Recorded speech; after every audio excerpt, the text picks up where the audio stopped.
قرآن مجید میں کہیں سے کوئی مقام بھی تلاوت کیجیے، وہ فضائل اہل بیت سے مربوط ہو جاتا ہے۔ لیکن بی بی کے تعلق سے بطور خاص چند مقامات اہم ہیں۔ کئی مقامات کی طرف اکثر اشارہ کر چکا ہوں، جیسے سورہ مبارکہ کوثر ہے، سورہ مبارکہ قدر ہے، سورہ مبارکہ دہر ہے، سورہ مبارکہ احزاب ہیں۔ یہ سورہ تو مشہور ہے کہ بی بی سے تعلق رکھتے ہیں۔ مثلا اور موازنہ کریں تو میں کہہ سکتا ہوں کہ سورہ مبارکہ دہر بی بی کا قصیدہ ہے جشن کے اعتبار سے، فضائل کے اعتبار سے۔ سورہ مبارکہ ممتحنہ بی بی کا مرثیہ ہے۔ سورہ مبارکہ قدر بی بی کا عرفانی قصیدہ ہے۔ لیکن ابھی تازہ میری نظر سے، ظاہر پہلے بھی یہ نظر سے روایت گزری تھی، لیکن اب جب دوبارہ نظر سے گزری تو ایک نئی جہت سامنے آئی۔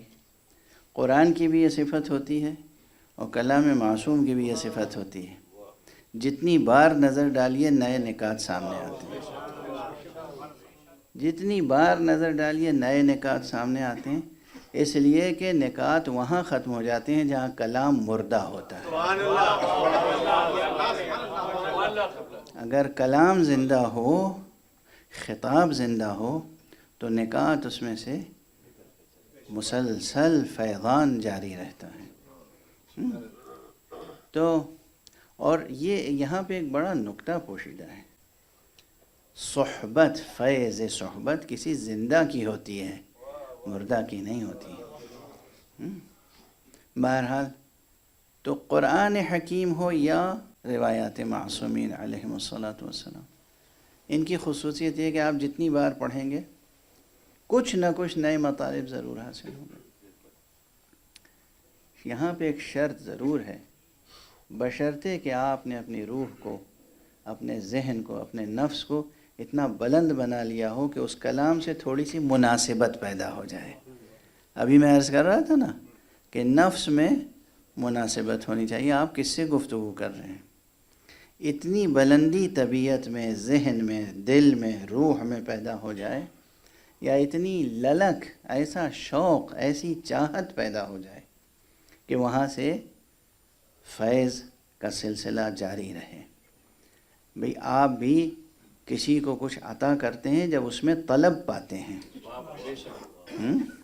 عام طور پر انسان کسی کو کچھ دیتا ہے، ایک بار دے دیا مروتاً، ایک بار دے دیا کسی کی طلب پر، لیکن اگر طلب بھی ہو اور ذوق نہ ہو تو پھر نہیں دیتا۔ ذوق بھی بیدار رہے، شوق بھی بیدار رہے، نفس، قلب، روح، ذہن اتنا بلند رہے کہ قرآن اور حدیث اور روایات سے استفاضہ ہو سکے، یعنی طلب فیض، کسب فیض، تو پھر ہمیشہ تازہ نکات ملتے ہیں۔ تو ابھی ایک روایت نظر سے گزری اور میرے دل و دماغ کی کیفیت عجیب ہو گئی کہ اکثر میں نے یہاں عرض کیا کہ بھئی سورہ کوثر بی بی کی شان میں، سورہ قدر بی بی کی شان میں، سورہ دہر بی بی کی شان میں، سورہ احزاب کی آیت تطہیر بی بی کی شان میں ہے۔ حدیث پیغمبر ہے، کسی اور کی حدیث نہیں ہے، جسے غیروں نے بھی لکھا ہے۔ دو سورہ قرآن میں جو سب سے طویل ترین سورہ ہیں، دونوں کا نام سورۃ الزہراء ہے۔ سورہ بقرہ کا نام بھی سورۃ الزہراء ہے، سورہ آل عمران کا نام بھی سورۃ الزہراء ہے، اور اس اعتبار سے ان دونوں سوروں کو ملا کر زہراوان کہتے ہیں۔ الزہراوان، یہ یوں ہی تو نام نہیں ہے۔ سورہ بقرہ جو طویل ترین سورہ ہے، اس کو بھی اور یہ کس نے، یعنی محدثین اور مورخین اپنی جگہ، ایک شخص ایسا ہے جسے عام طور پر عاشقان اہل بیت میں نہیں سمجھا جاتا، عام طور پر۔ میں نہ نفی کر رہا ہوں نہ اس بات، اس وقت یہ موضوع بالکل جدا ہے۔ عربی زبان کا بہت بڑا عالم بھی ہے اور علوم القرآن میں بہت کام کیا ہے اس نے. علوم القرآن میں بہت ضخیم کتاب ہے. اور عام لوگ یعنی چاہے وہ مذہبی ہو یا غیر مذہبی اس کو نابغہ مانتے ہیں، اس کی عظمت کو تسلیم کرتے ہیں، اس لیے کہ اس نے عربی زبان کی بہت اہم ڈکشنری لکھی ہے، القاموس. مجد فیروز آبادی، یہ مجد فیروز آبادی یا مجد الدین فیروز آبادی اس نے کتاب لکھی ہے علوم القرآن میں، تفسیر قرآن میں. اس کتاب میں لکھتا ہے کہ سورہ بقرہ کا نام سورۃ الزہرا ہے، سورہ آل عمران کا نام سورۃ الزہرا ہے، اور دونوں کو ملا کر کہتے ہیں الزہراوان.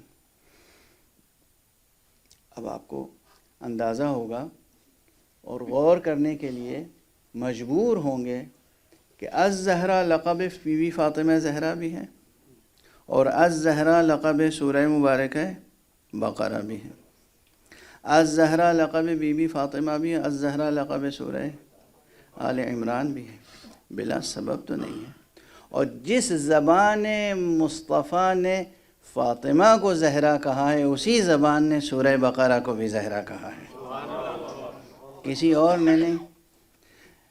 زبان مبارک پیغمبر ہی سے بی بی کو بھی الزہرا کا لقب ملا، اور زبان مبارک پیغمبر ہی سے سورہ آل عمران کو بھی الزہرا کا لقب ملا.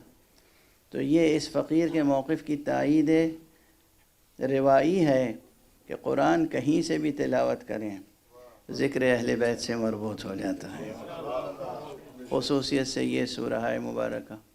اب ظاہر ہے یہاں پر 2-3 نکات عرض کروں گا، منتشر سی گفتگو ہے، اس لیے کہ آج بس یہ تو ذکر حضرت زہرا کی برکت ہے کہ بی بی کے تعلق سے آپ حضرات کو واقف رہنا چاہیے کہ دنیا میں شیطان کا وجود ہے، بلکہ ایک پوری فوج ہے اس کی. اور اس لیے ایسے لوگ بھی پیدا ہوتے رہے ہیں اور ہو رہے ہیں جو بی بی کی شان میں گستاخیاں کرتے ہیں. اب میں اس موضوع کو زیادہ نہیں چھیڑوں گا ورنہ میری طبیعت اور زیادہ مزمحل ہو جائے گی، چونکہ یہ موضوع ایسا ہے اہل بیت کی شان میں گستاخی برداشت نہیں ہوتی. ایسے افراد گزرے ہیں جنہوں نے پوری کتاب بی بی کے خلاف لکھی ہے، اور ابھی کچھ لوگ ایسے موجود ہیں جو بی بی کی شان میں گستاخی کرتے ہیں. صرف ادب کا قضیہ لے کر نہیں، یوں بی بی کی شان میں گستاخی کے آخر فلاں خاتون کو دیکھیے ان سے تو اتنی 1000 حدیثیں ہیں، ان حدیثوں سے لوگوں کے علم میں اضافہ ہوتا ہے، لوگ دین سیکھتے ہیں، شریعت سیکھتے ہیں. بی بی سے کتنی حدیثیں روایت ہوئی ہیں. ارے بھائی فرق ہے. اب ذرا سے یہاں پہ ٹھہر جائیے اور سمجھ لیجئے اس نقطے کو. مثال علمی دے رہا ہوں ایکیڈمک ماحول کی. ایک وہ رائٹر ہوتا ہے جو بہت ہی پاپولر لٹریچر لکھتا ہے، شارٹ سٹوریز، ناولز، ڈرامے، کامکس. بچے بوڑھے سڑک پہ چلتے ہوئے سب پڑھے لکھے جاہل لوٹ پوٹ سے سب پڑھ لیتے ہیں، بہت مشہور ہو جاتا ہے. اور ایک وہ رائٹر ہوتا ہے جو تھنکر ہے، فلاسفر ہے، ریسرچر ہے، سائنٹسٹ ہے. وہ کوئی بہت ریسرچ پیپر لکھتا ہے جس کی 100-150 کاپیاں چھپتی ہیں، صرف ماہرین میں محدود رہتی ہیں.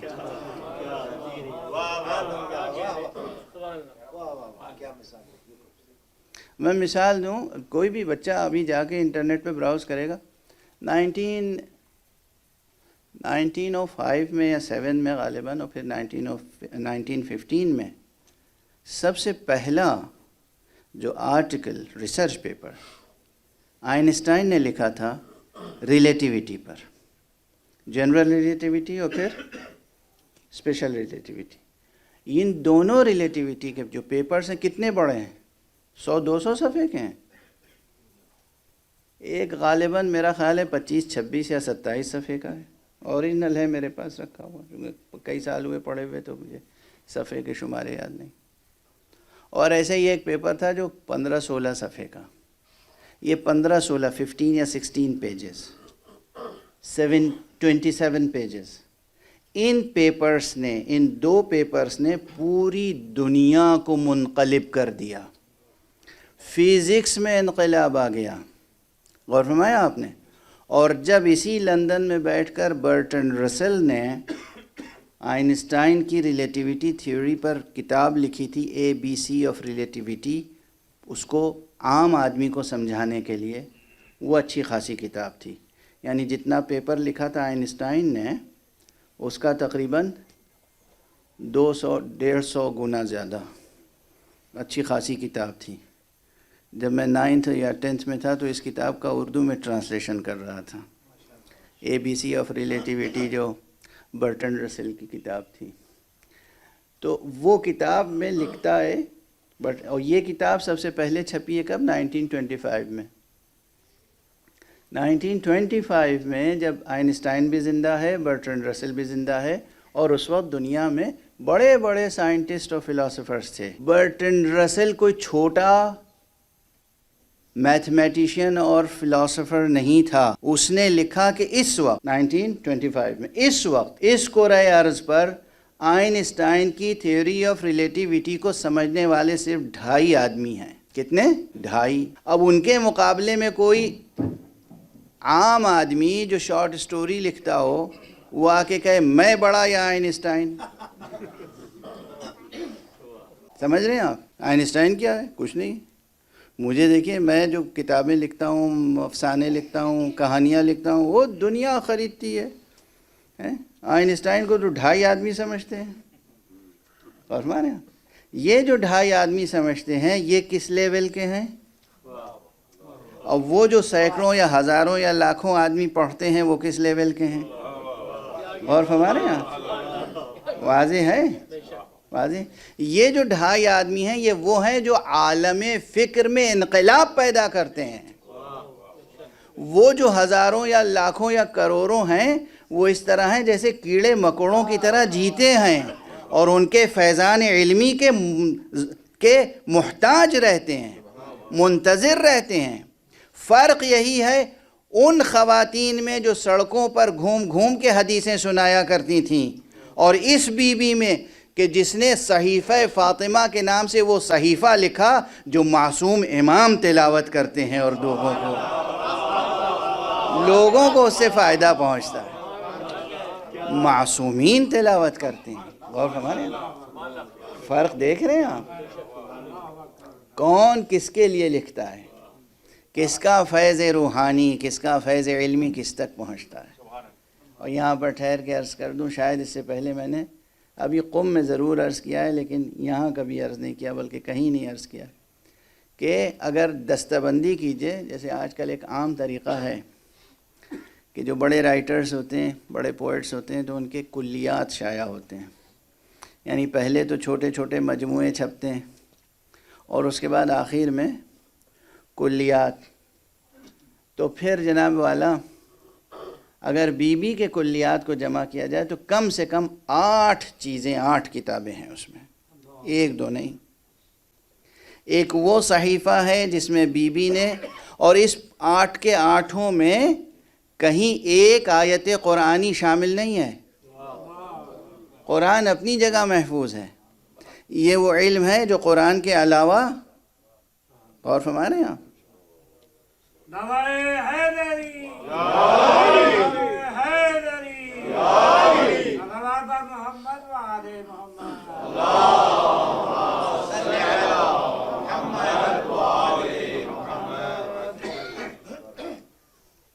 ظاہر ہے وہ اپنی جگہ قرآن مجید کی عظمت و منزلت محفوظ ہے کہ قرآن مجید میں تمام کا تمام علم ہے۔ اب وہ کون سا تمام کا تمام علم ہے وہ اپنی جگہ، لیکن خود تمام عالم اسلام کے لوگ یہ جانتے ہیں کہ بہت سی چیزیں وحی مطلوع کے طور پر آتی تھیں، یعنی وہ وحی جو جبرائیل آ کے پہنچاتے تھے اور کہتے تھے کہ یہ جزء قرآن ہے اور بعنوان اعجاز ہے، اور یہ امت تک آپ کو پہنچانا ہے۔ اور بہت کچھ وہ ہوتا تھا کہ جو جبرائیل علیہ السلام لے کر آتے تھے، اور وہ حصہ قرآن کا نہیں ہوتا تھا، اور جب حضور ارشاد فرماتے تھے تو اسے حدیث قدسی کہتے تھے۔ حدیث قدسی یعنی اللہ سبحانہ و تعالیٰ کا وہ کلام جو جبرائیل ہی کے ذریعے سے حضرت تک پہنچا، لیکن وہ جزء قرآن نہیں تھا۔ تو اس کی بھی ایک بڑی تعداد ہے، احادیث قدسیہ کی بڑی تعداد ہے۔ یہ احادیث قدسیہ کی جس طرح تعداد ہے، اسی طرح وحی اپنی جگہ، وحی مقام ختم نبوت پہ ختم ہو گئی۔ محمد ابن عبداللہ صلی اللہ علیہ وسلم،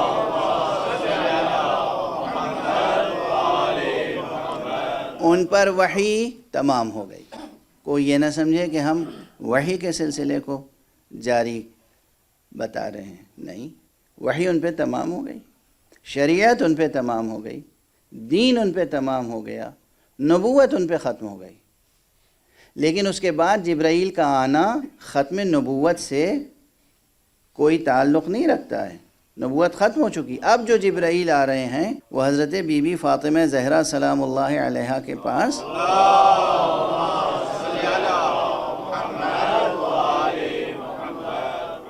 بی بی کی تسلیت کے لیے، تعزیت کے لیے، بی بی کے غم کو ہلکا کرنے کے لیے تشریف لا رہے ہیں۔ اور اب جبرائیل جو آ رہے ہیں وہ قرآن کے علاوہ، شریعت کے علاوہ، وحی کے علاوہ بہت سی چیزیں بیان کر رہے ہیں بی بی سے، اور بی بی اس کو تحریر فرماتی جا رہی ہیں۔ کبھی خود تحریر فرماتی ہیں، کبھی خود امیر المومنین علیہ الصلاۃ والسلام تشریف فرما ہیں، جبرائیل کچھ بیان کر رہے ہیں، بی بی سن رہی ہیں، علی تحریر فرما رہے ہیں۔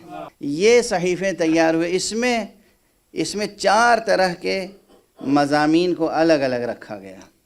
ایک وہ مضامین ہے جس میں احکام شریعت ہی کی تشریحات ہیں، وہ تشریحات جو قرآن میں نہیں ہیں، وہ تشریحات جو قرآن مجید میں نہیں ہیں، وہ تفریعات جو قرآن مجید میں نہیں ہیں۔ اب بہت سی چیزیں قرآن مجید میں نہیں ہیں نا، اتنا تو معلوم ہوگا آپ کو، بار بار یہ تو تقریباً ہر خطیب ہی مثال دے دیتا ہے، جو بھی سنت و سیرت مصطفیٰ صلی اللہ علیہ وآلہ وسلم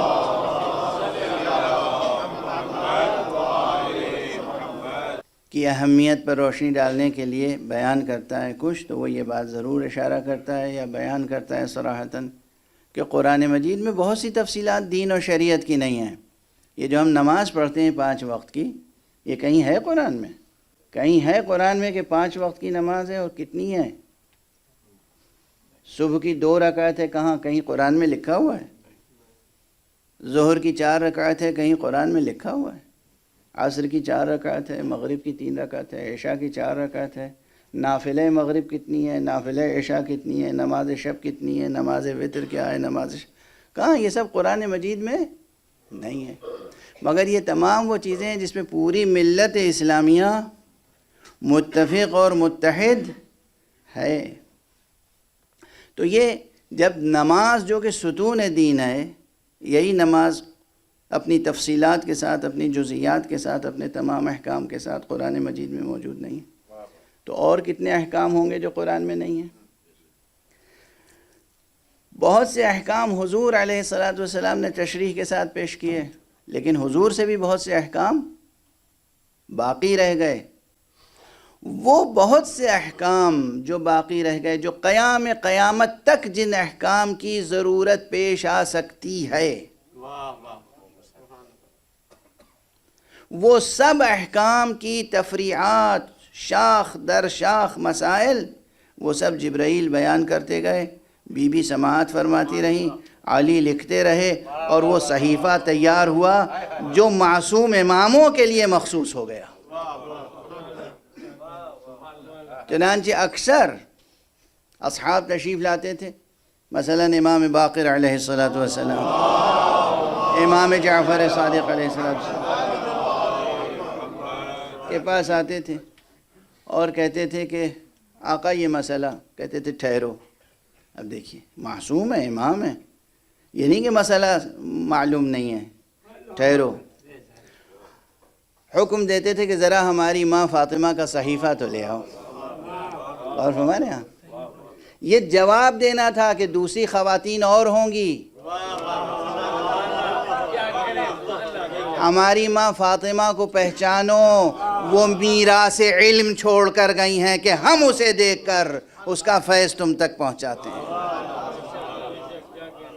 اکثر ہوا ہے، لاؤ ہماری ماں، ہماری دادی بی بی فاطمہ زہرا کا صحیفہ لاؤ، صحیفہ اٹھاتے تھے، دیکھتے تھے، سامنے والا دیکھ رہا ہے کہ کوئی چیز دیکھ رہے ہیں، صحیفہ ہے، یہ کتاب ہے، جزدان میں حفاظت سے رکھا ہوا ہے، اور اس کے بعد مسئلہ بیان کر دیا۔ اب پوچھنے والے میں اشتیاق بڑھتا تھا، یہ کیا تھا آقا؟ فرزند رسول، ولی حق، حجت خدا، آپ امام ہیں، آپ یوں ہی بیان کر سکتے تھے، یہ کون سی کتاب تھی جسے دیکھ کر آپ بیان کر رہے ہیں؟ کہا تم نہیں جانتے، یہ وہ صحیفہ ہے جو ہماری جدہ ماجدہ فاطمہ زہرا سلام اللہ علیہا۔